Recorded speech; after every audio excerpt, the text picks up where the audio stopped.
Damn. It's important. Damn. A little messed up, Rick. Damn. Rick. Damn. Damn. Hold up. Damn. It's my wedding week. Can you, like, at least pretend that I look all right? I mean. Damn, Rick coming in saying, by the way, in full caps, by the way. He said, by the way, boneless wings are frozen, probably cooked a year ago, whereas traditional wings are fresh. Not necessarily. And then he said, not that Dustin looks like he gives a shit about what he puts in his body, though, LOL. Man, Rick coming in on the wedding week for Dustin like that. That is phenomenal. Yeah, well, Rick Derrick has 2 first names, so. Yeah, it does. So back to you, Rick Derrick. Hey guys, it's Terrence Nan. You're listening to Hear the Spear presented by Noel Game Day. Go Dogs. Hey, what's up? This is Peter Ward, aka E-Dub, in the house. We're listening to Hear the Spear presented by Noel Game Day. Go Live, go Noel. Hi, this is Charlie Ward, and you're listening to Hear the Spear. Go Noel. This is Terrell Buckley. You're listening to Hear the Spear presented by Noel Game Day. No Bloody. But perhaps better known as the greatest corner to ever step on a football field, Deion Primetime Sanders. Great Deion Sanders, my brother. What's going on, man? I could wake up to that greeting every day, man. That was awesome. Hello, Noles fans. This is former Seminole Derek Brooks, and you're listening to Hear the Spear, presented to you by Noel Game Day. James Wilder Jr. What's going on, James? Thanks for having me on. FSOD, Florida State or Die, and go Noles. William Bar None Floyd. Gentlemen, what's up? What is happening, guys? This is Logan Robinson from Hear the Spear, presented to you by NoelGameDay.com. We are here on this wonderful and fantastic Wednesday evening for our last final episode of 2021. Took a little week off for holidays to spend time with family. And here we are, just Nate and I. There's nothing better than this, honestly. This is It's all we could really be. need, man. You know, FSU basketball's in a hiatus. You know, the season's over. Yeah, season's over for that. You know, Dustin is getting married this week, so that takes a whole month off of him. Like he can't do nothing for a month. we won't hear from him till probably spring. So we'll hold down the fort, man. Yeah, we'll hold it down. We'll be just fine. I'm excited to be back. I've been looking forward to get back on with you, Nate. I was going to say you guys, but really just you, Nate, and get back talking to everybody that listens to the show. I know it's been a wild year. We're going to talk a little bit about it, and we also are doing a Q&A after this show, so throw in all your questions you have. We've already got about 20 on the docket, but we'll kind of give our last thoughts on 2021, what to look forward to in 2022. We'll talk about the new additions in the transfer portal since we last recorded an episode. More staff changes in the works. We'll discuss that. And like I said, I wanted to put a little note here on optimistic things to look out for heading into 2022. And then we've got about 20 or so questions that we're going to answer here live for you guys. And throw it in the chat. Communicate with us, engage. It's our last show of the year. With me right now is Nate Greer, our lead recruiting insider, and myself, just Logan Robinson. Just hang out with you. You and your boneless wings. I think that's one of the first questions on the docket, too. That tells me that that person has exquisite taste, so they want to know. Yeah, exactly. I don't know about that one. I don't know. But as always, you guys can listen to the show on iTunes, Google Play, Spotify. If you're on one of those, hit the subscribe button, hit the like button. If you ever share it with your friends, let us know. Maybe send you a shirt, but definitely appreciate everybody listening to us this year. I won't get too sappy, but definitely appreciate everybody tuning in this year. It's been a really awesome time getting to know a lot of you listening to us and engaging with us on YouTube, definitely with the live stream being introduced. This was definitely something awesome, crazy year. But let's start jumping into things. Nate, obviously Florida State lands a big time wide receiver transfer from Oregon with Micah Pittman, looking to probably get into that early rotation starting in 2022. Mm-hmm. Jordan Travis and him seem to have built a really nice relationship. But what are your feelings about Micah Pittman coming into Florida State? He brings his brand with him. He's got his YouTube channel. He's got the girlfriend, plays at Oregon. Really, really good basketball player, should say. But he's bringing that whole thing with him to Tallahassee, and he'll be here soon and potentially rooming with Jordan Travis, Florida State starting quarterback. I think that, coming into, this offseason, Florida State needed to, everyone talked about the importance of finding at least one, maybe two experienced guys from the portal. So you look at Micah Pittman, who, is a guy that we've talked about in here before that, has played big time ball from Florida. So he's, familiar with the program. Like I said before, I like that he plays special teams, and he does a really good job of being a punt returner. And, we talked about that ad nauseum on this podcast this past season, watching FSU and just the hitting yards they had throughout the season. So you get a guy who is an experienced receiver and also can be a major contributor on special teams. So I feel that FSU needs to bring 3 guys at receiver through the portal. That's my personal opinion. They have 2, and they're possibly going to land a 3rd, which we can talk about. But it's a great take. They swung for the fences with the Hazelwoods and all those other guys. They made quick decisions. Pittman was always towards the top of the board, and they got on him pretty quickly, and they were able to finish it off. I think this is good. Florida State obviously has to add depth there. They need it big time. And like you also said, Nate, they are probably looking at adding 1 or if not 2 more. We'll see how that goes, depending on really maybe another wide receiver that's in the balance, still trying to figure out if he'll be in Tallahassee. I'm sure we've got to answer that question here in a few. Before we do that, though, Dustin Lewis is here. This is crazy. I'm actually seeing him. This is live. He's not constrained anywhere. Are you with us, Dustin Lewis, on your wedding week? Yeah, I've missed 3 podcasts all year, so I don't know why you're acting like this is some phenomenon that I decided to show up for the podcast. So I've been keeping track. Coming with a little sassy. I've been here more than you. Coming with statistics. Me? I'm the one that has to run the damn thing.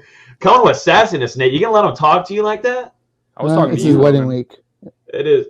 Yeah, Nate's not going to be there, so that's why he's probably stressed out enough as it is. Yeah. Yeah. We've got about 63 hours. The countdown's on. Comment in here is asking from Brandon to Dustin.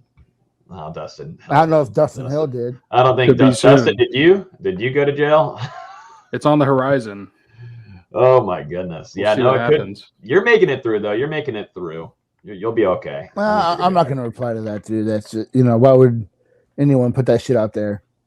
Sorry. Yeah, that's definitely. We'll probably get into that here in just a few regarding Dustin Hill and when we expect him to be on campus. But Dustin, we were just talking about Micah Pittman. Any kind of last thoughts on him? Because that's obviously a really nice addition to Florida State's wide receiver room coming from Oregon. And I had wanted to point out too, Kenny Dillingham really working and getting that commitment to happen. That signing too before he took the job to join Dan Lanning over there at Oregon.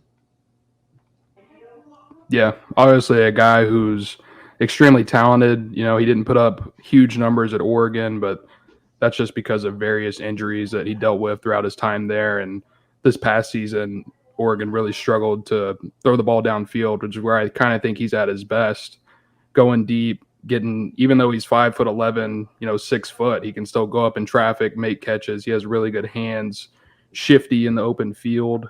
I know we put that video up on the website earlier this week. It was high school footage, but you could see the talent this kid has. One cut, he's gone. He can stiff arm a guy, return punts. I think that's going to be an instant upgrade where you see him. He's a guy. He'll actually go get the punt, instead of letting it bounce inside the 10 and all the stuff we saw this year from FSU special teams unit. So a really big upgrade, and he's going to be able to help out immediately from day one. There's a question here from Jen asking how much eligibility does Micah Pittman have and what he's bringing to the table there. I believe it's 2 years. Yeah, it's 2 years. I believe 2 years, yeah. He was trying to sit out after 4 games this year, and Mario Cristobal and the Oregon coaching staff talked him into playing. So that's why he has 2 years instead of 3. And he said he has a YouTube channel. I don't know if a lot of people know this, but he has a really big YouTube channel. Put out a whole video on why he was leaving Oregon, and he said he regretted coming back and wasting that extra year of eligibility. Any wide receiver that's considering now Miami and Mario Cristobal should watch that.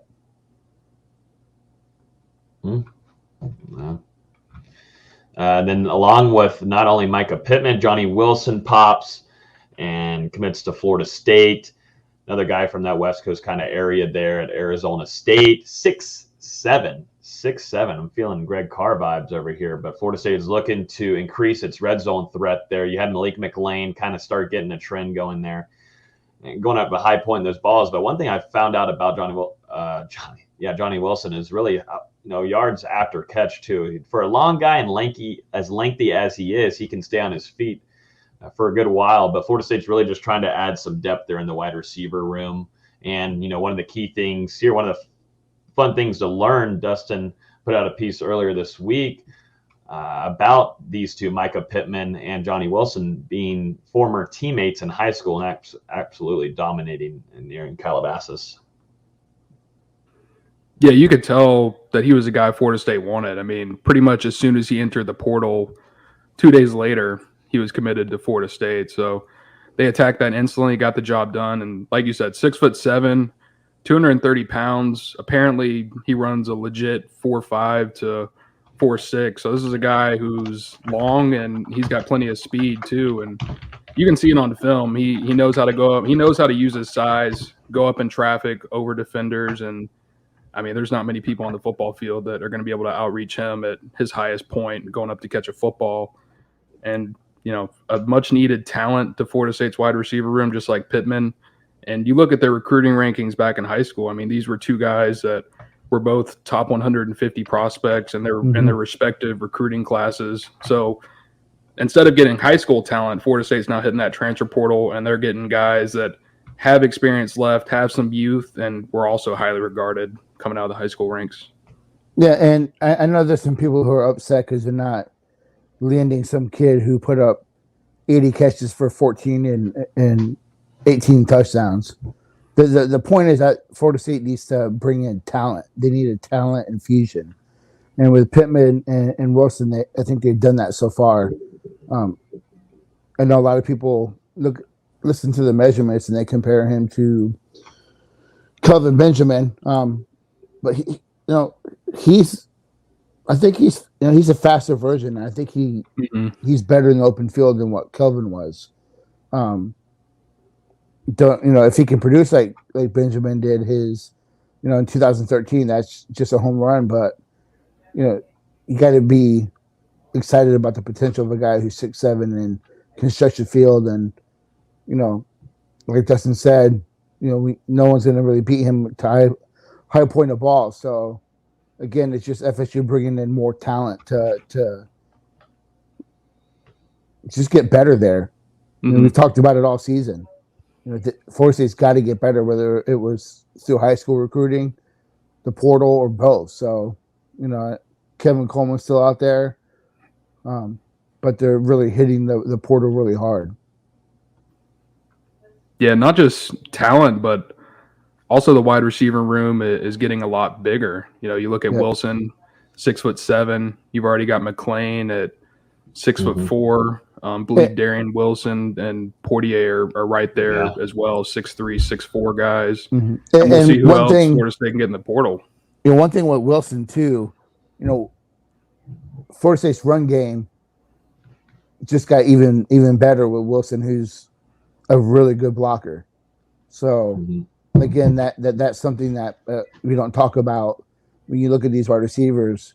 Is how well he can block, and that's just going to make FSU even better when those bats get outside the tackles and get in the open field.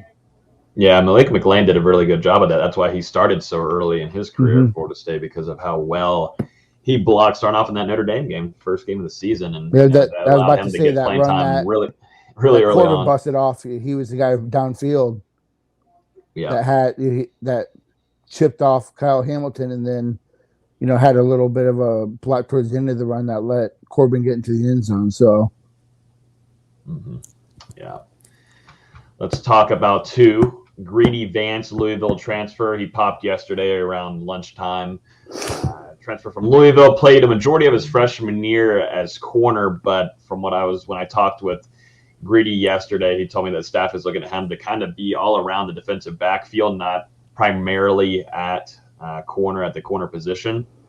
It's listed on the Louisville site that he is 5'10", 155. I'm told that he's a little bit a good size bigger, not monumental, not a big time increase. I know that was the first comments about how small he was, but the guy's got some speed. He could be, if you watch some of his film too, he sticks close to the receivers. So he goes into the fold and joins Florida State defensive backfield heading into the 2022 season. I don't understand why people are so upset with this. He's a guy who played 12 games this past season, started 36 tackles, 33 in solo, 7 pass breakups. This is the guy that they took to fill Travis Hunter's spot. So I don't know why people are upset about getting a guy who has 3 years left and played pretty decently on a Louisville team that gave FSU some issues. So I'm more than fine with taking the guy who has Power 5 Division I experience, starting, being a contributor, and can play multiple positions. So you should be happy with it. Yeah, played 12 games this past season, and like you said, Nate, he's really your Travis Hunter replacement. Obviously, you can't replace a talent like Hunter, but the plan was always for Florida State to get 3 defensive backs in this class, and with the Hunter move kind of coming out of nowhere, this is something that they had to get done. And another one, 2 days after he enters the portal, he commits to Florida State. And the interesting thing about Greedy Vance is he was a high school teammate of Dustin Hill. And I believe shortly after he committed, he put in his Instagram story, like, can't wait to compete with him or something like that. So obviously he's expecting Dustin Hill to be here this summer. Yeah, no, I did talk with him, and he said he does look forward to practicing one-on-ones with him in Tallahassee. So that's interesting. Didn't really ask too further, and I know a lot of the stuff with that situation is personal matter, so there's no reason to kind of dive into that too crazy. But he is expecting to compete against his former high school teammate with Dustin Hill. We'll talk a little bit more Dustin Hill later on in the show. So 3 new transfers Florida State has from the transfer portal. We'll keep an eye out too. Florida State's definitely in the looks of getting more, definitely the defensive line, as it just was shared just a few minutes ago. Really, Hawaii defensive tackle was given an offer from Mike Norvell and Adam Fuller. Nate just put out a piece regarding that on SportsIllustrated.com.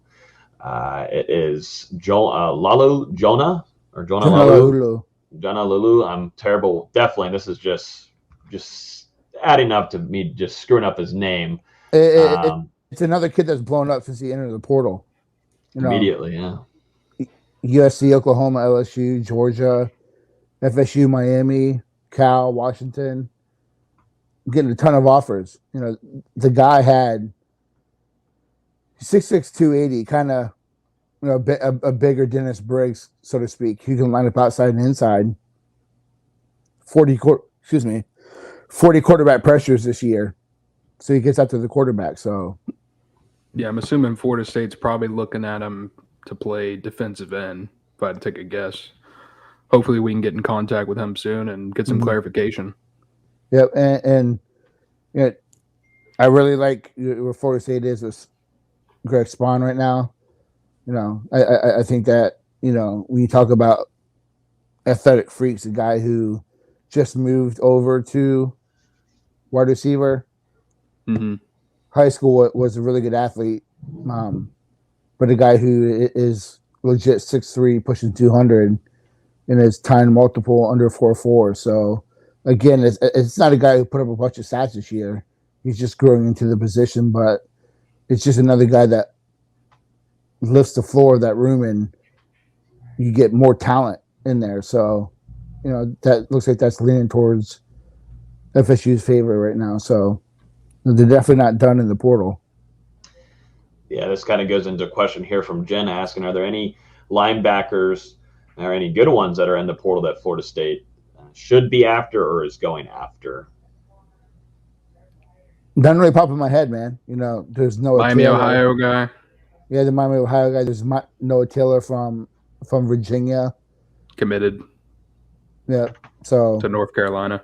Yep. So he's out. To me, kind of just tells me Florida State's really going to push that 4.25 next year. At this rate, yeah, it's almost mandatory. Yeah, you have to.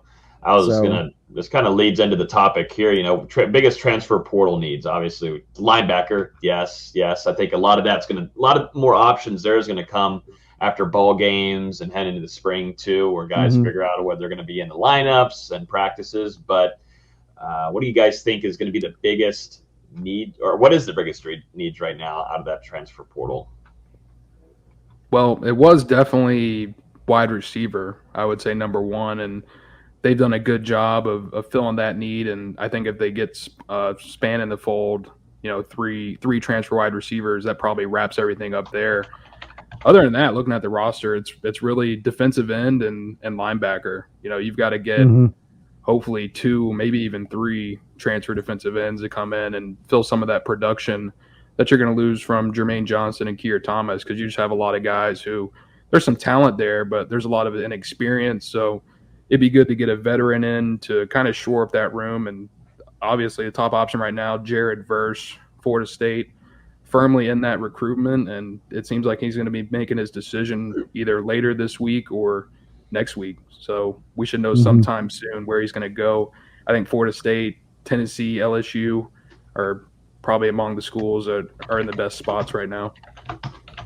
Yeah, I agree with that. I think Florida State needs to bring in, 1 to 2 along the defensive line. Linebacker, they have to bring in, 1 or 2. They have 6 guys on scholarship. So, getting Amari Gainer to come back next year, was big for them because they just haven't had traction, on the recruiting front. And, when you look at the high school level, and then, other than like a Noah Taylor and the kid from Miami of Ohio looks pretty decent, there's not a lot of really good linebackers yet in the portal that I would just be super excited about. I know people are asking about Brandon Jennings. We'll talk about that here in a little bit, but I'm interested to see where that goes, because I think they have to at least 1 or 2, in my opinion. 21 shouting out the NG black shirt, the fire emoji. I mean, there could still be some linebackers enter the portal as we get through bowl season. I think we'll continue to see guys transfer, but we'll see if it's guys that Florida State should take a shot at, or if it's more of just bringing a body in, which I don't think Florida State would want to waste a scholarship right now. No, they're not. Norvell's not looking just to fill spots. I mean, he's looking to bring in talent, because he's got to win next year. Like, this is a very important year for Mike Norvell and the program itself. John from Facebook says Norvell is entering the transfer portal. So that's cool. Definitely someone need to get an article out for the quick header for that's tomorrow. News to me. We've got to get it out. We need to get that out. Clickbait. Now it's my time. Appreciate the tip. We'll have to look into this. Let's jump into some more quick hitters before we get into the Q&A session here.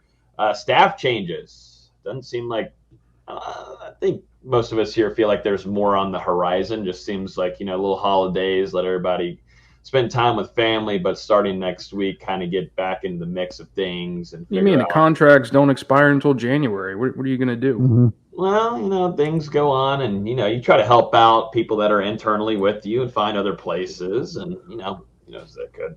Is Marcus Woodson going to be the defensive coordinator at Memphis? What's going on here? But y'all expect a couple staff changes to be made here once we start 2022. These contracts expire. For sure. I mean, I think the first one that comes to everyone's mind, the name on the table, is wide receivers coach Ron Dugan's contract expires in January. I don't want to say in 2 days. I don't know the exact date on the deal, but it expires in January at some point. And Florida State, I mean, simply they've struggled to recruit wide receivers. They've struggled to develop wide receivers.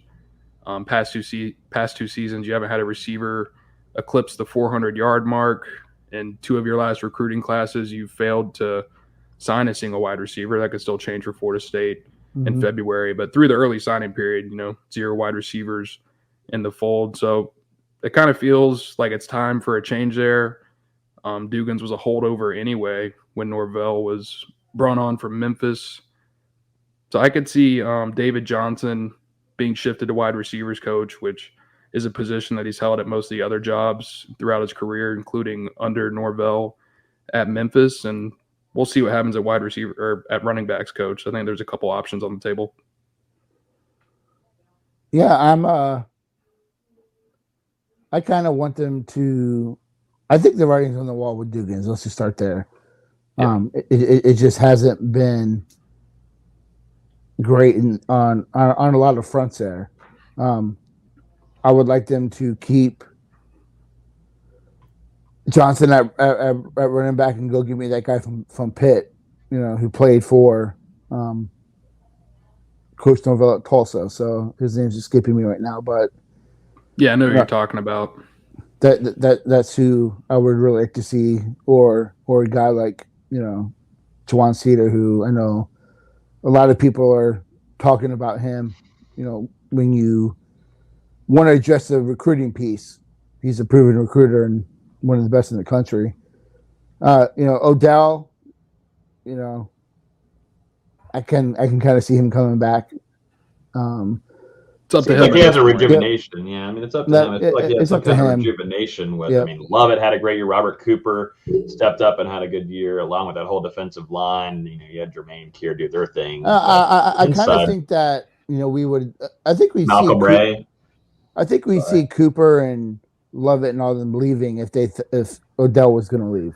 Yeah, Cooper by far number one because that relationship was gigantic for him. Number one from Florida State and. Odell staying there and doing his thing the last couple of years. I mean, I know Woodson's been brought up for Memphis, DC.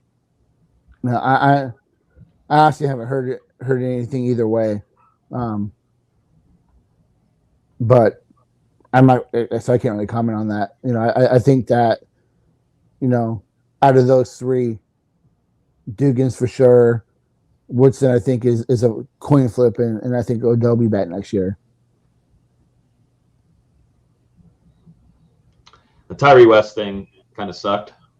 That was kind of a letdown there for Higgins. I hate to bring up bad memories from early signing day.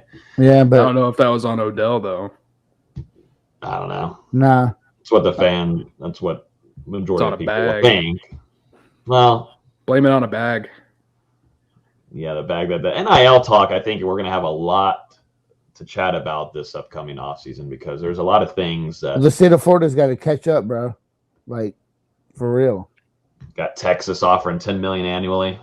You got Florida State, Florida, Miami are all going to fall back very quickly if the state of Florida doesn't.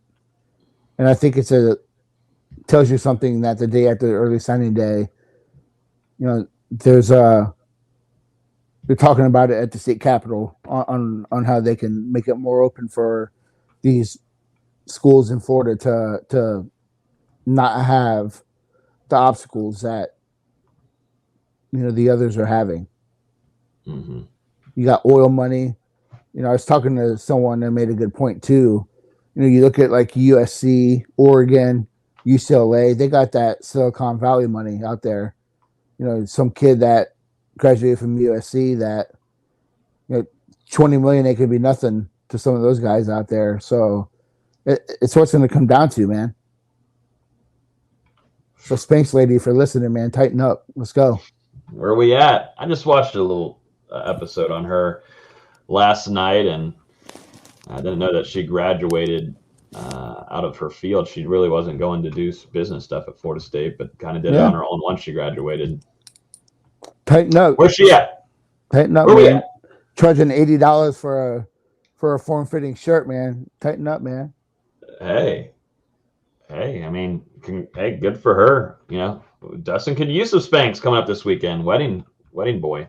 I don't need form fitting. I need loose material. Are you going with Are you going like the Steve Harvey baggy, or what are you doing? I don't know. I haven't even tried my suit on yet, honestly. The wedding's on Saturday. I couldn't tell you. We all haven't. Tomorrow. We all haven't. It is going to be interesting. Yes, we'll be doing a live game day chat in the Discord, so I'll give everybody live coverage after about 6 shots, which probably isn't a good idea, but oh well, who cares? It's off season. We can do whatever. Let's talk Lovett here. Do we think Fabian Lovett's coming back to Florida State? If Robert Cooper's coming back, do you think Fabian Lovett's coming back? I feel like that's happening.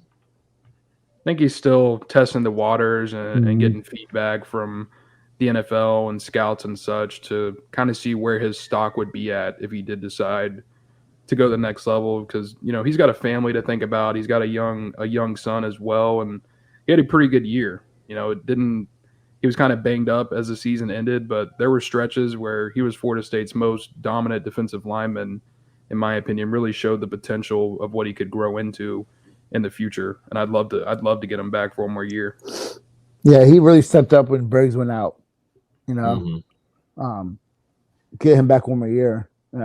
I kind of think that his season was a little uneven,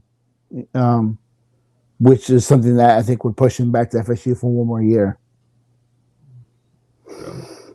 Because I think he can improve on this season, in my opinion. The final thoughts on 2021 before we give our optimistic things to look forward to. It sucked. 2022. The end. Well, not everything sucked, right? It sucked. Not everything sucked. The season sucked. I had a good time in Boston. I mean, it sucked. No, Logan, you didn't. No, yeah, thanks a lot. I appreciate it. It sucked. A lot of ups and downs. Jordan Travis man.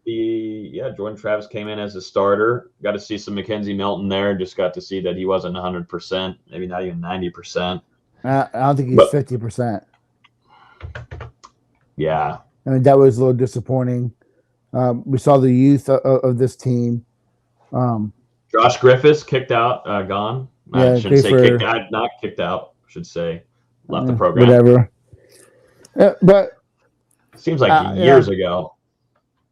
The team was better than last year. If you don't see that, you're blind. But it's still not where FSU should be, and it's good to see that this coaching staff's not resting or accepting of what happened this year, and they're dropping dead weight and bringing in people that can help this team pretty quickly. Yeah, there was clearly an improvement this year. Those first 4 games, ugly as hell. I know the Jacksonville State loss, you're never going to be able to look past that when you look back on the 2021 campaign. But the final 8 games of the season, you really start to see this team come together. It feels like, the culture is really starting to change. These guys are starting to play for each other. You saw some signs from the defense, I thought, in the second half of the season. Jordan Travis began to improve as a passer. What that say? Nate is such a what? Downer. Whatever, dude. I thought Jordan Travis, he took some legitimate steps forward in his passing development those last 3 or 4 games. Mm-hmm. But yeah, still a lot of room to improve, and you're never going to be able to get past that Jacksonville State game. Nope. Nearly took Notre Dame down. I think maybe you can change the outcome of that NC State game if Jordan Travis or even Chubba Purdy is on the roster at that point, and losing to Florida without a head coach and kind of the chaos their program was in at that point. Disappointing as well. I think they smoke Florida if Travis doesn't get hurt. Yeah. How many one-score games they had this year? Like 6, 5? Mm-hmm.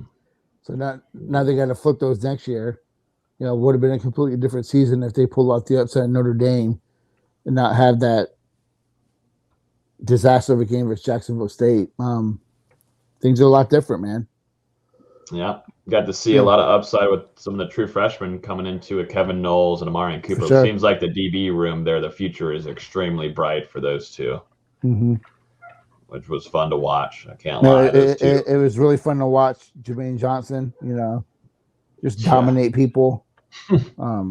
Really fun to watch guys like Ray develop throughout the season and kind of show some of the stuff that people saw down in South Florida, when he was coming out. So there's a lot of development on some of these younger players that it just needs to continue going into next season.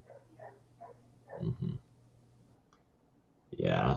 I want to get to, just to kind of end that off, then we need to spend 30 minutes talking about the 2021 season. We did that for hours upon hours this whole year. But going into 2022, though, I thought kind of get to some optimistic things to look forward to. I can think of a couple here. Florida State's done a really good job in the transfer portal in the past 2 years. I think that's just only going to continue. Mike Norvell knows what kind of talent he needs, and he brings in really good talent. He brought in Keir Thomas, Jamie Robinson, had in Jermaine Johnson, along with others, and they came in and played very well. Florida State, I think, will do that once again, just looking at the track record of what Mike Norvell and his staff has done, and I'm interested to see how that will play out this offseason.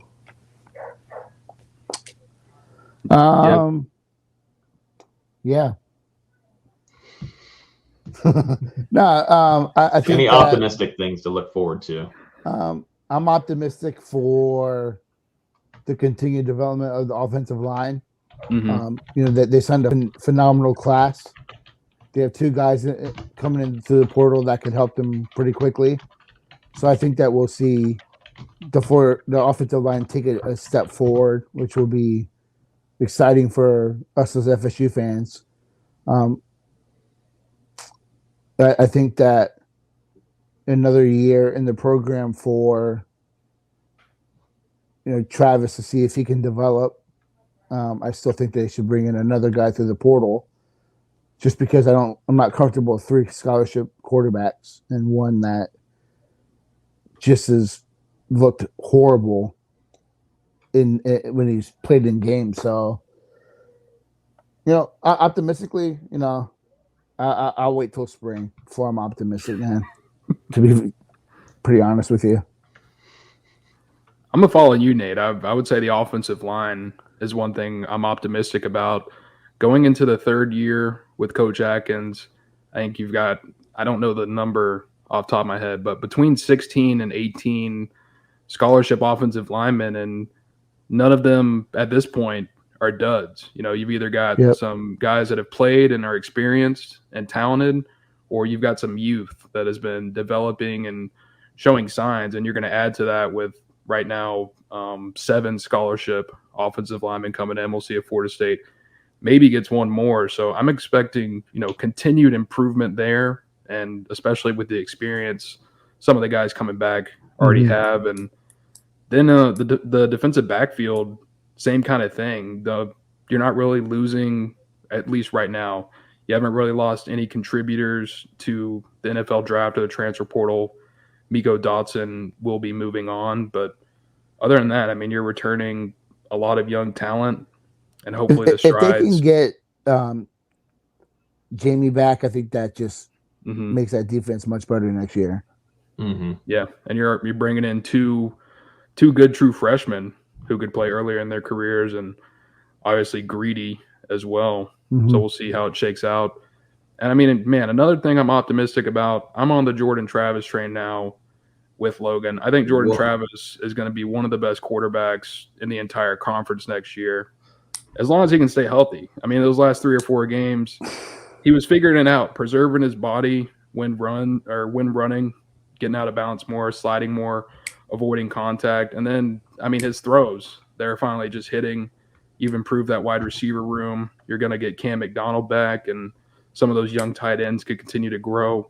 We know what you got in the running back room. He's going to have some weapons around him. So I'm expecting him to have a breakout 2022 season. You know who I'm looking forward to? Second year, Malik McLean. I think that he was kind of finishing off the season very well there. I wish he had more targets. I think that's what it should have had more targets, in my opinion. Should have had way more. Definitely in the red zone there, but I think don't like Malik McLean, Nate Greer. No, I like McLean. I like where his career is heading. I just don't know if I put all of that on him. Well, that's why I said he should have had more targets. Nate isn't even listening to us. He's in his own world.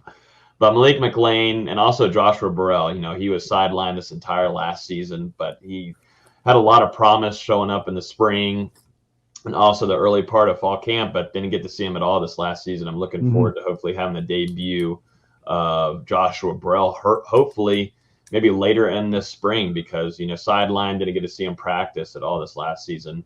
Looking forward to seeing some Joshua Burrell, because you got to kind of forgot about him, but that adds into that attrition to that wide receiver room. And it's time to shit or get off the pot for Travis J, man. Like, there's not a more gifted athlete on the roster. Can he put it together on and off the field and realize just the immense talent that he has, man? Like, he's gifted, but he's got to get out of his own way. That would make me optimistic. We're trying to get Nate to be optimistic for 2022. I'm still bitter. I'm still bitter about early signing day. So no, I see that. How can you not be? Every Travis Hunter post I see, I'm like, report spam. No, my goodness. Trying to get this man banned on social media. Bullying.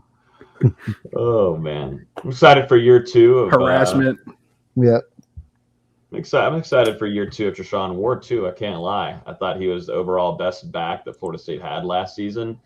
I think Florida State, Mike Norvell, one thing that if I could give some advice, I think, if a running back is doing well in the game, don't take him out, unless he needs true rest. But it seems like stick with the guy you got there. No need to kind of shuffle guys around as much. I understand you have talent. You got DJ Williams and Toa Philly coming back next season. But if a guy like Treshaun Ward is having a good game, let the guy do his thing and ball, because I thought he was definitely a big highlight. You got to remember, he was a former walk-on, and not a lot of people knew about what we were hearing during practices and what players and former players. What is all the banging and shit? What is all that? Nate, I got to mute Nate. Right. Yeah, there we go. We muted him. Can't point. Yeah, right up there.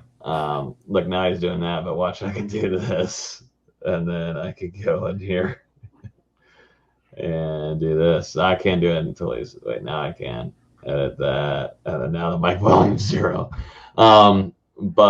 Yeah, Florida State and some optimistic things to look forward to. Just a few there. Nate, pessimistic, still salty about Travis Hunter, but, I think we'll make it through from what a 17-year-old did on early signing day. Can't hear you, Nate. Unmute your mic. Yeah, no, he doesn't have any mic volume. Let's see what Nate has to say. You're gonna make him leave the show. Let's go into some Q&A. The first question is Q&A. We did it mainly through our Discord channel, and we had the first question here from all our members there. What is your favorite boneless wing flavor, Nate? Honey barbecue. But they're not boneless wings though. They're chicken nuggets with sauce on them. No, they're not. Yeah, they are. They absolutely are. No argument. No, I've. Dustin, you're the third one here, so you got to pick a side. I stood in the lane and expressed my displeasure with bone-in wings and how I think they're overrated. We'll say last wings I had were nice little half teriyaki, half Carolina Gold, boneless mix from Hobbit. There you go. There you go. Oh my God, my Celsius just fell to the floor. I'm falling apart here. Jesus Christ. Oh God, help me, please. Someone in the chat, help me. There we go. No. You've seen the light, Dustin. There's still hope for you. Just so much easier, man. I can just use a fork and not get be a man and use your fingers under my fingernails and everything. Yeah, you have to sit there and. I don't need to get that wet towelette packet from the waitress. Correct. I have to rub my hands all around. Thank you, Irv. Thank you, saying Logan is right. Completely. Just correct. Convenient. Yes, it's I'm trying to eat, not fight my food, dog. I'm like half and half. You're not fighting it. You're grabbing it to your mouth. I'll still do bone in, every now and then, but I'm starting to lean more towards boneless. As you get older, the value of convenience is very important, dude. Don't you remember what kind of wings I got when we went to Kenny Shaw's camp, Logan? Yeah, but that was because you ordered Boneless. a wrong. Well, yeah, no, I didn't talk. Yeah, I didn't talk to you that whole night. Let's jump into this next question. What are the legit names for running back coaches? And Dugan's for the wide receiver coach, should he not be renewed? Does Yak move to the wide receiver coaching position? It's an option. I think, in my opinion, it's probably the most likely and the most easiest move just because of how much experience David Johnson has coaching wide receivers at previous jobs. I said it earlier, but coached them at Memphis under Norvell when he was there, coached them at Tennessee. So he's got experience doing that. Yep. And as for a running back coach, it's kind of tough. There's not really a lot of news out there at the moment. I think a lot of people, Nate, you said it earlier, a lot of people would point to Cedar at Penn State, hopefully bringing him back to the state of Florida where he has a ton of recruiting ties and would instantly help Florida State out. And, other than that, maybe Norvell's running backs coach at Memphis, Anthony Johnson, I believe. Yep. He's helped put 4 running backs in the NFL during his coaching career. I can't remember the names of all of them, but Darrell Henderson, Kenny Pollard, Antonio Gibson, yep, and Tony Pollard.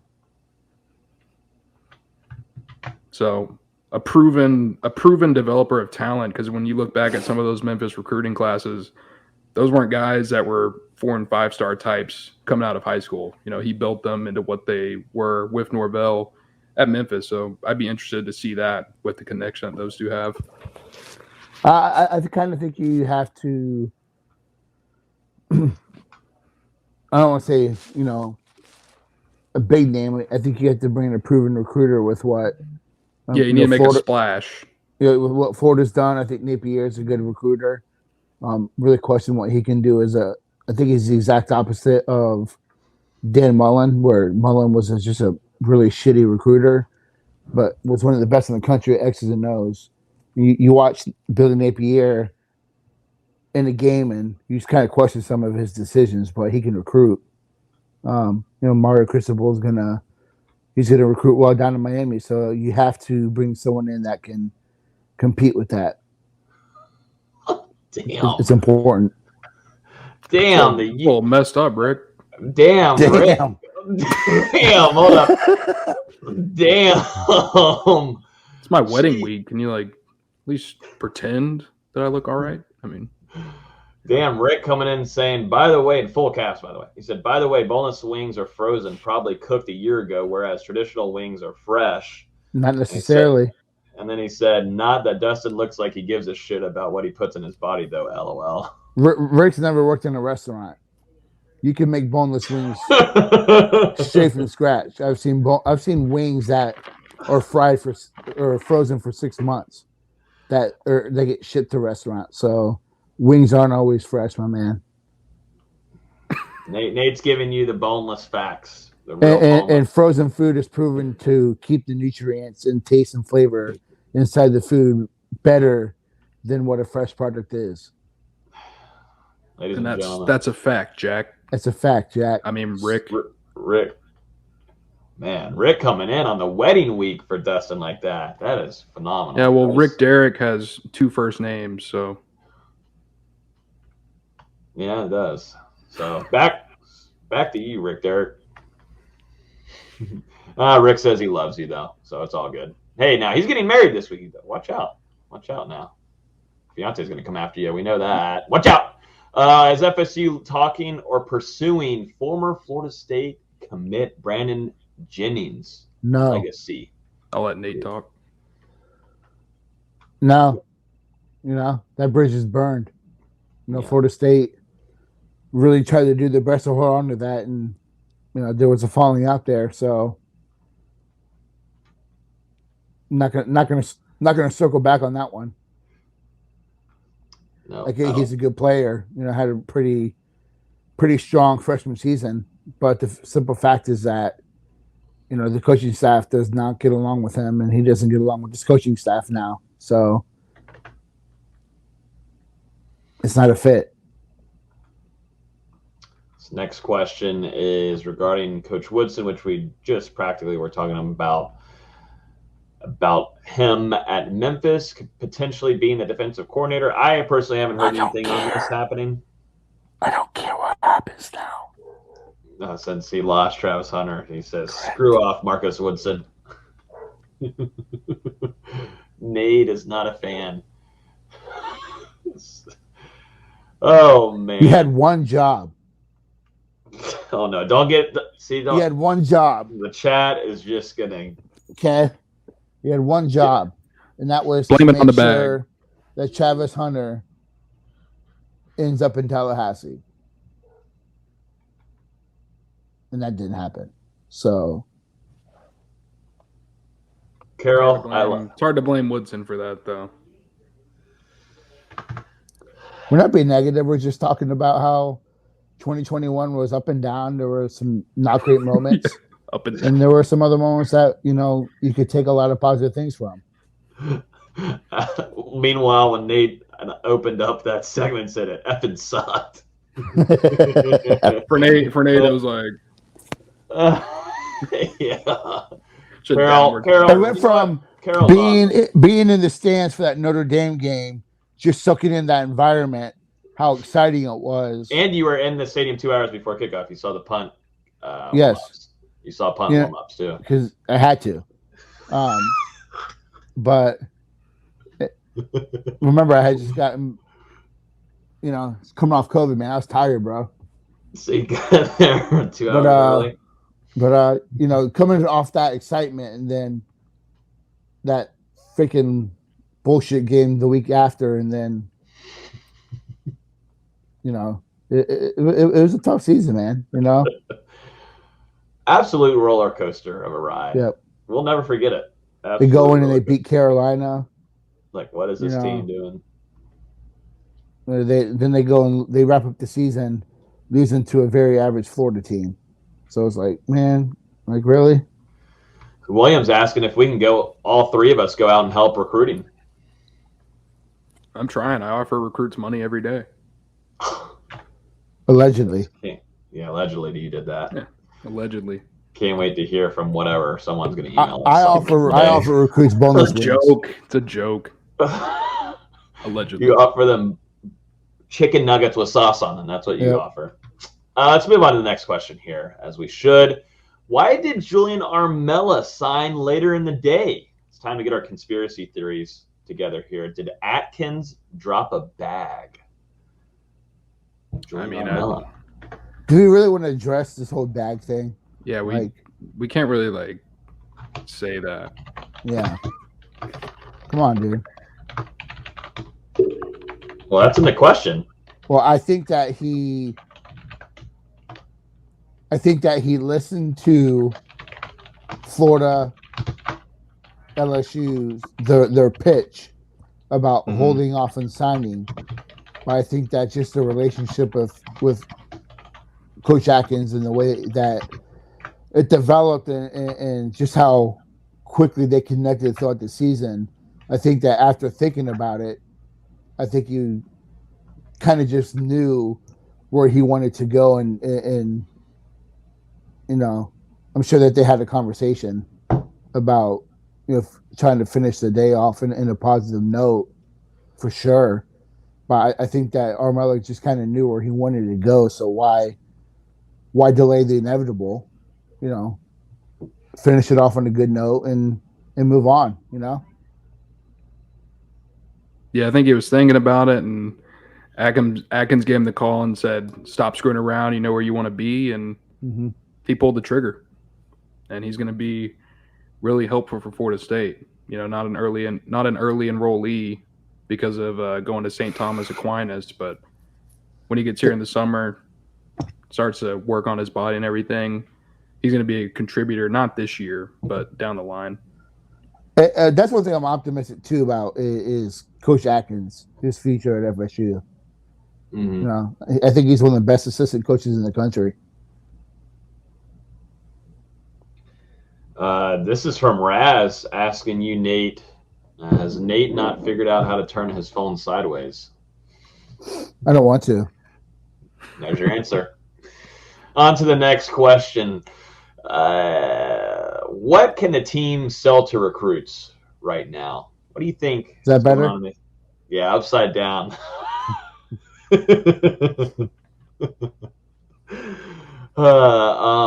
What can Florida State sell to recruits right now other than a bag? Or is there even a bag? Well, the bag's going to be important. Let's be real about that. Walmart bag. I think they can sell immediate playing time. You know, a chance to compete right away for playing time on one of the biggest stages in college football. You know, whether we want to say it or not, debate it or not, there's a reason why Florida State's always on primetime TV. So you're going to get a lot of exposure. You get an opportunity to help get the program back to where it used to be and where it should be. Plus, I mean, as Dustin said, you know, we saw a lot of positive stuff towards the back end of the season, and that's kind of proof of what the coaches are talking about in terms of. And I know a lot of people mock the whole offense made for playmakers, but you know, let's be really honest here and talk about how Florida State just has to get more talented on offense at the skill positions, and they're addressing that, which is going to make Norvell's offense that much better. Norvell is a great play caller. You know, he's done it at every spot from an assistant coach to a coordinator to a head coach. He's got a proven track record. So, you know, there's a chance to get into a system that can put you out there and show what you can do in the next level. And you know, Tallahassee's a fun town, man. You know, you got FAMU there, which is a great plus. Hopefully, the state of Florida will loosen up the NIL stuff and allow, you know, the big three in the state of Florida to, you know, compete, and that's what it's going to come down to, is how driven is this administration to get back to the elite program that they want to be and should be, and does FSU have the financial backing in order to compete with oil money, with Alabama's, with Ohio State's, and all those schools? That's what it comes down to. Can't sell that yet because you don't know. This next question is coming from Jen and asking, do you think losing Dillingham will change much for Florida State? No. I don't think it's pivotal recruiting-wise either.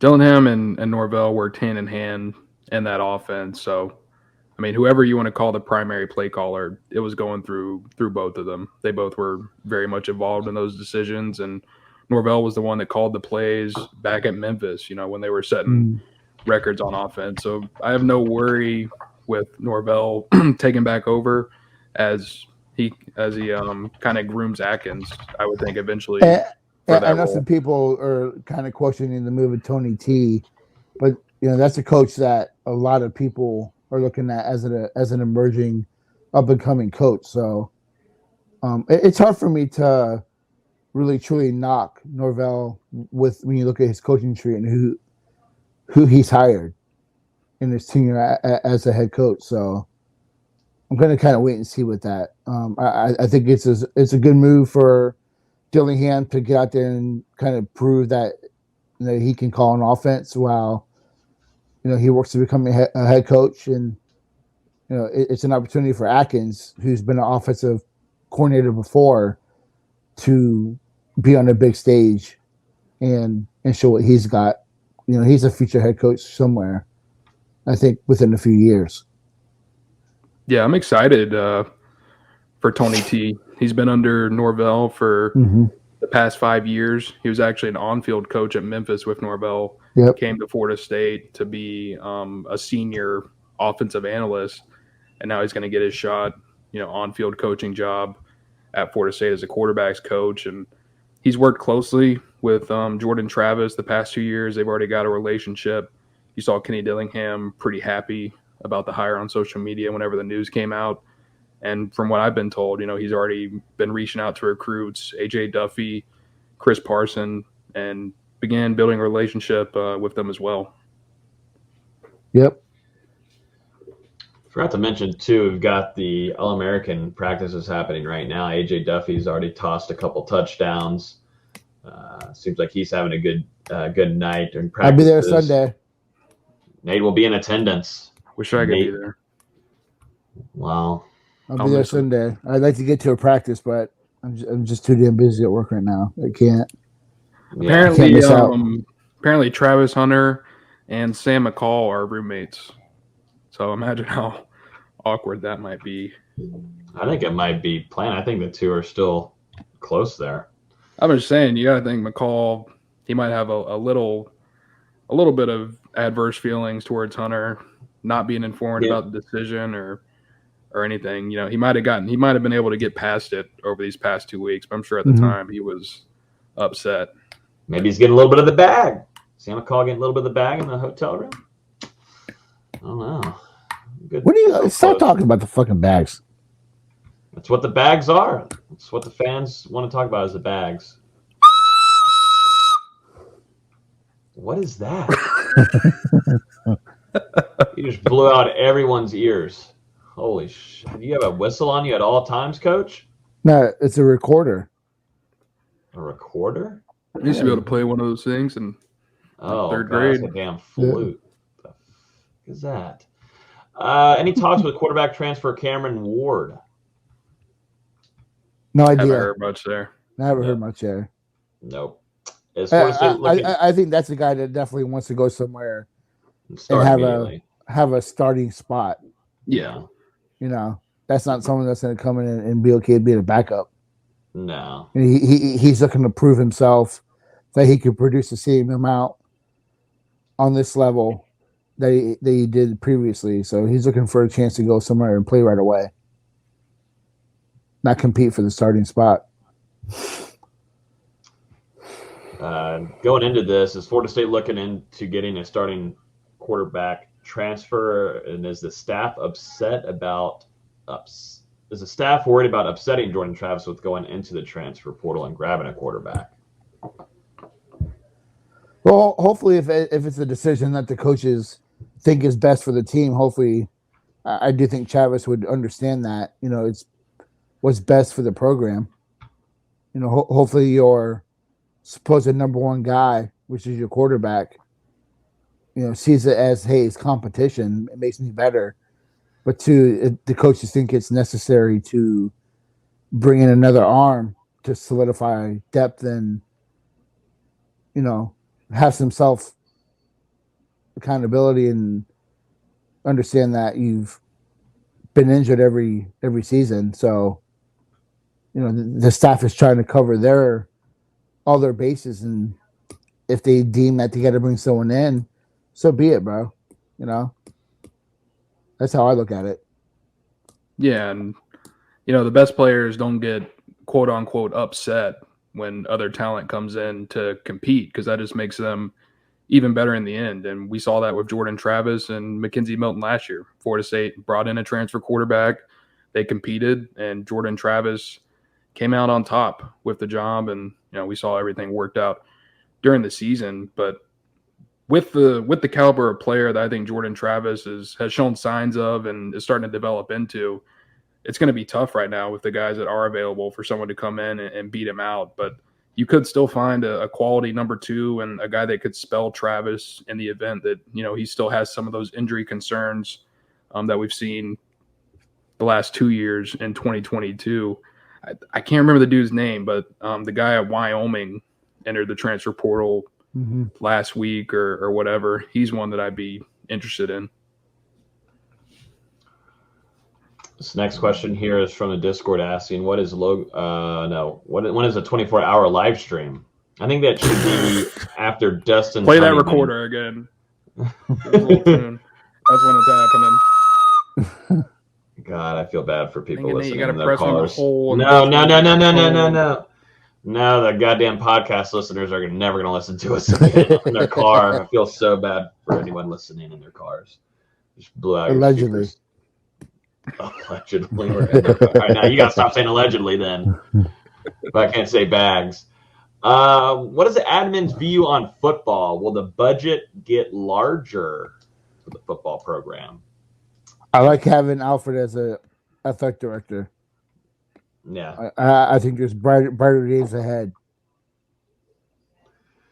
Yeah, I think it's clear you've got an administration that is shifting to be more football focused than they have been over the past, half decade or whatever you may have. And it's really going to come down to, I think, Florida State developing a good NIL program, because that's just the nature of the way that this game is going. You're going to have to be able to provide guys with something. And we saw that, frankly, lose Florida State a couple recruitments. So that's going to take everybody. If you're not a booster, sign up and become a booster, donate some money, brick by brick.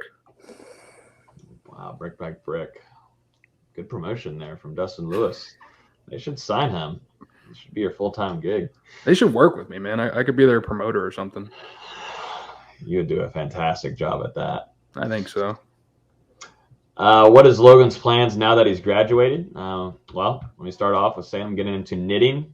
I'm reading a lot more books now. I'm getting into baking. And number one, Dustin and Nate, I'm getting into gardening.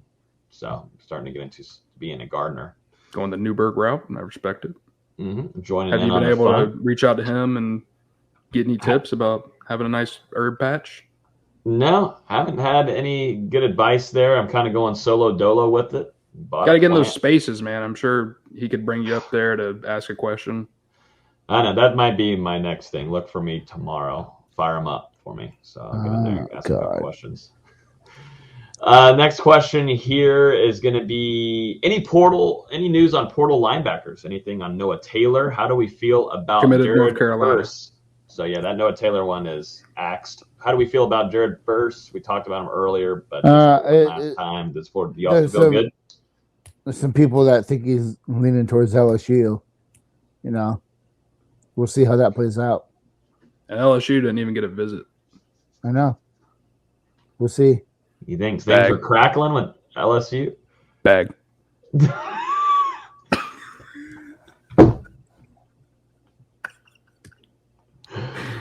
Oh man, just trying to piss them off. Just keep doing it. Love it. We haven't been with each other in 2 weeks, so it's bound to happen. What's the situation with who else could it be? Dustin Hill. What is the situation going on with Dustin Hill? Dustin, we saw you put out a tweet the day before early signing day about Dustin Hill being on that 2022 class list at Florida State. Yeah, I think Florida State just screwed up and didn't delete him off the page. I think that was a complete accident, and they totally did not mean to throw everybody into a panic like that. Because if you go back and look at it, the graphic for him that it was different from the thing that they did this year. So I just think that was a screw up on their part. But oh well. So I believe it when he's actually on campus. Yeah, tired of the timelines, man. It's like it went from definitely January to now, probably summer. And Florida State needs that kid, man. He's really good. They need him badly.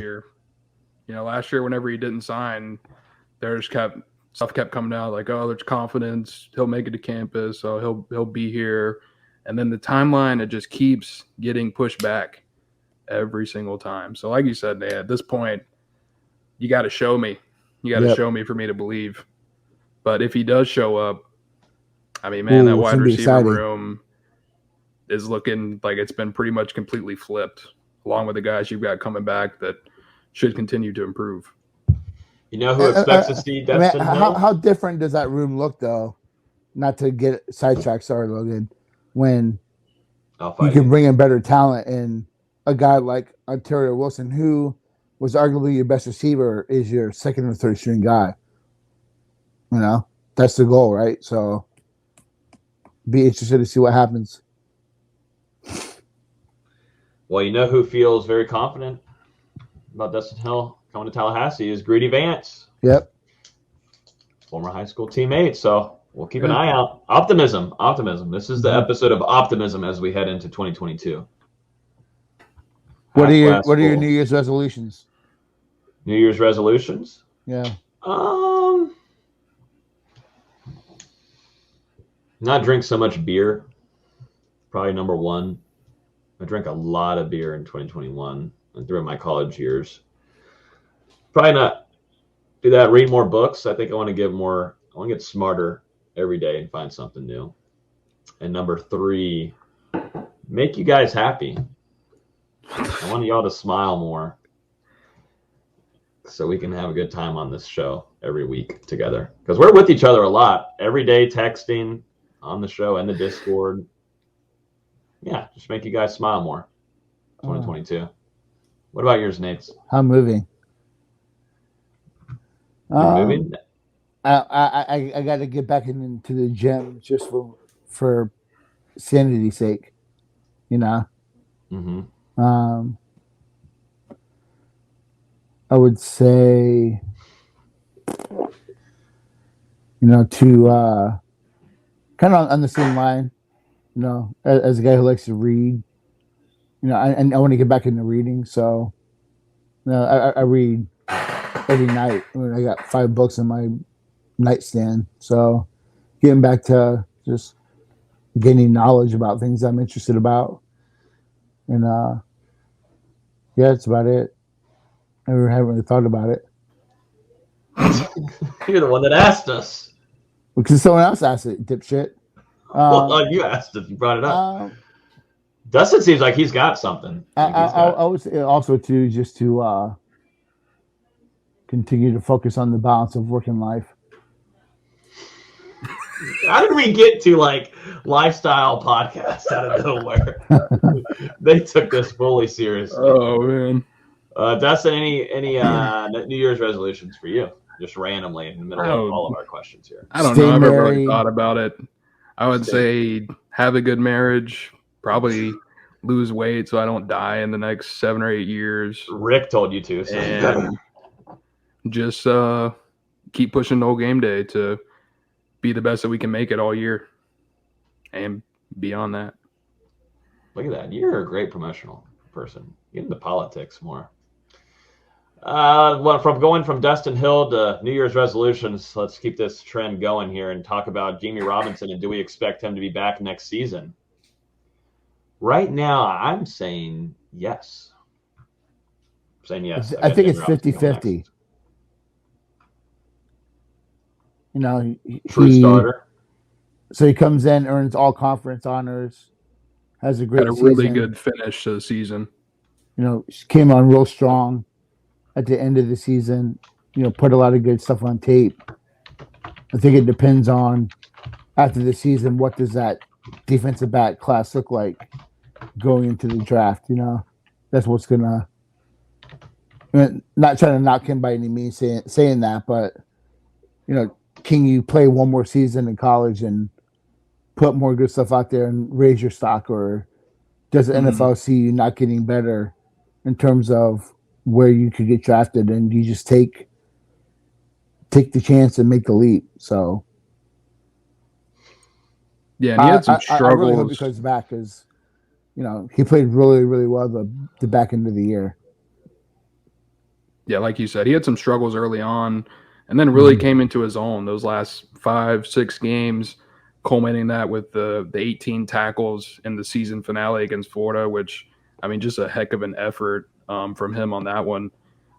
So we'll have to see. Whenever I look at these things, I always try to see if there's any outside factors that might influence a guy's decision one way or the other. Mm-hmm. And, shortly after he committed or signed to Florida State, whenever he transferred in from South Carolina, his mom's house actually burned down. So I wonder if maybe that could have any impact going into the NFL now, getting some money and being able to help out the family. Same thing with Fabian Lovett. We'll just have to see. Mm-hmm. But at the same time, maybe those NIL things could start to help Florida State. I think, get get you this nice deal. Come on back. Yeah. Raz is asking, any news on Damori Tate, the defensive back? Haven't heard anything on him at all. Nate, you've been one of the many that have talked about Damori Tate last couple of years. I could see him giving it through spring and based off what happens in spring, making a decision if he's going to stay at Florida State or not. So, he's kind of been buried on the depth chart in the doghouse, been injured. Apparently isn't very happy with his spot. So, does he transfer or does he wait through and see what happens in the spring? Because, again, it's another guy who has a lot of gifts, but just hasn't put it together yet. Andre's saying that Nate needs to talk to Dr. Phil. No, I'm straight. This last question here on the docket for the night, 2021, asks, any more players that we should expect Florida State to transfer? Some guys to keep an eye on. We already talked about Jamie. They're not Jamie, but that's really just depending on what he wants to do. They asked him who's going to transfer? Yeah, transfer out of Florida State. 2 to 3. It's got to happen in order for them to, continue to bring portal guys in. I think you could even have more than that. We'll just have to see. I mean, I don't want to put any names on any guys, but maybe a couple reserve defensive backs. I could see some reserve wide receiver guys go on with that room starting to fill up a little bit. Maybe at tight end, there's a little bit of attrition there at the back end of the depth chart. It's all up in the air right now. So I don't want to put any names out there, speculate. Yeah, I think 4 is a pretty good number in my opinion. Yep. Definitely once spring comes, there's going to be a few more. There's 3 guys in my head right now. So keep it to yourself. Keep it to yourself or go to the Discord. I learned my lesson. I don't want to start a rumor around someone and get killed. Whoa, damn. Have another dad coming after you, Nate.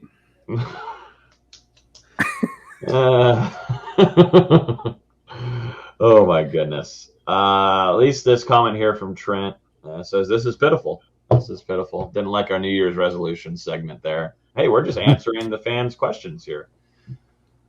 You're pitiful, Trent. Yeah,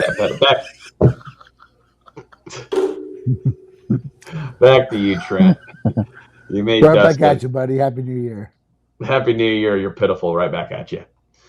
But yeah, I think that practically wraps up the show for this evening. A pitiful way to end off the show by calling one of our listeners pitiful. I mean, there's nothing better than that. Gentlemen. Hey, Happy New Year, guys. We done for the year? We finally done? I think we did it. We never even said anything about Austin. Poor Austin, but he's currently he's at the Rona. We kind of did the beginning, we talked about how basketball sucks, so he's kind of disappeared. Yeah, no, he left the podcast because basketball is practically done. So, thoughts and wishing the best to our friend Austin Veazey. As we know, a lead basketball writer. He's dealing with COVID, so couldn't join us, but looks like he'll be okay. He's just not feeling so well and tired. So hopefully he can have a big turnaround. Also, shout out to Delu this upcoming weekend, getting married. Looking forward to it. Should be fun. I'm a groomsman for him, so definitely appreciative of him inviting me into that. Really, I don't think it's a great idea. Definitely when you have an open bar, so and have a lodge to stay at on that property. So I don't know where the weekend could go. We'll see what happens. And Austin was actually supposed to be there, and then probably a month or two ago, he decided that he was going to attend the North Carolina State game on January 1st instead of coming to my wedding. And now he's got COVID, so he can't even go. Haha. Just saying, I don't really feel bad for the guy. So you don't feel bad he has corona? Hopefully he makes it through. I mean, oh my gosh, Rona. I hopefully think that he makes it. Chris said that he just subscribed. If you haven't yet, if all of y'all are new on YouTube or even Facebook, hit the like button or hit subscribe. That way you get notified every time we release a new episode. I think that's going to fully wrap up all of 2021. I don't know how many episodes we had this season, but good God almighty, I think we had a ton. Definitely appreciate all the awesome guests we had this whole season too. We had a handful of them. Definitely shout out to Sports Illustrated. We started off with them in September. Has been a really fun ride so far. Just getting started, I think we're kicking ass, man. Yeah, the team has been killing it. We've been doing a great job, and it's the crazy thing is we just got started. We're still learning. We're still trying to get better too. We're trying to find different ways to bring you guys content. So we're just going to keep churning content over there at NoGameDay.com with Sports Illustrated, and their team is awesome too. So keep on the lookout for a lot of stuff to start off 2022. A lot of new guests too that we're working on bringing to start off the season. A lot of things we're trying to work on the back end of things that we're hopefully going to be able to share with you guys in the near future. A lot of cool stuff. We're really going to have a busy off season and hopefully be able to share a lot of this news with you guys. So look forward to an awesome 2022 with y'all. This is where we introduce the streaming platform too. So having y'all on YouTube, Facebook, Twitter, it's been crazy cool to be able to engage with you guys in the comments, even if you call the show pitiful here and there. We appreciate it a ton. Nate will call you pitiful back. And call me pitiful. And you need, yeah. But definitely appreciate y'all. This has been awesome year. Looking forward to 2022. Hopefully, maybe on Florida State's football side of things, a little bit better. But we're here for the ride, baby. It's what makes it. How much worse can it get? I'm afraid to ask, but how much worse can it get? We shall see, Nate. We shall see. Debbie Downer Nate is with the last jab. Hey, it will never be as bad as 4-8 on the full season. You never want to be called the 4-8ers. No. Never want to do that. But the 3-6 Mafia has a better ring to it, though. Yeah. But yeah, I think that's going to wrap it up for the last episode of 2021. As always, you can listen to the podcast on iTunes, Google Play, Spotify, YouTube. Hit the like button. Hit the subscribe button. Join us in the Discord. Enjoy the off season with us. Only $2.99 a month. Patreon.com/NoelGameDay. If you're on Instagram, go follow us over there. That will be busy this off season. If you're on Twitter, follow us at the NoelGameDay. And if you haven't texted us yet, text us. And you're actually texting me at 850-616-8661. I know it says text us for recruiting and transfer portal update. I know that I need everyone just to flood that line and request that I take control for one day.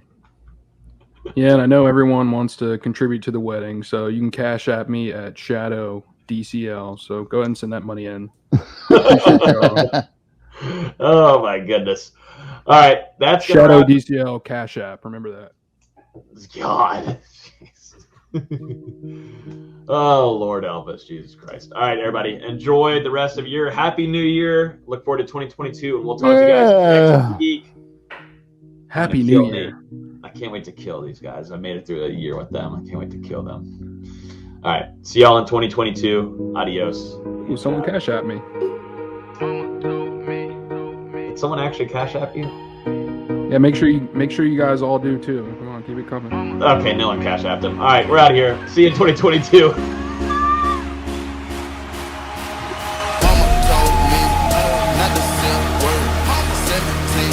Same color t-shirt.